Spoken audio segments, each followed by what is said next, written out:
Mundakayam Paingana Saint Thomas Orthodox പള്ളിയിൽ നവീകരിച്ച parish ഹാളിന്റെ കൂദാശ കർമ്മം നടന്നു. വികാരി റവറൻ ഫാദർ പൗലോസ് നൈനാൻ കൂദാശ കർമ്മം നിർവഹിച്ചു.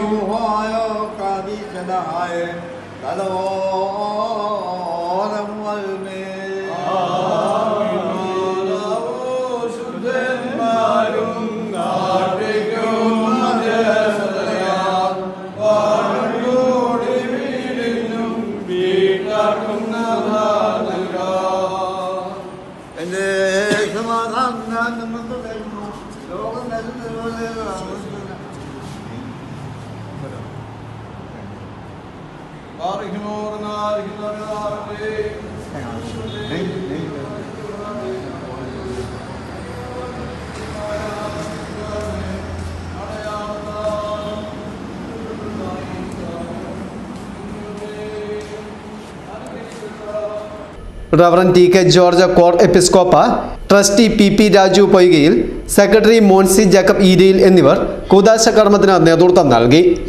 News bureau, Mundakayam.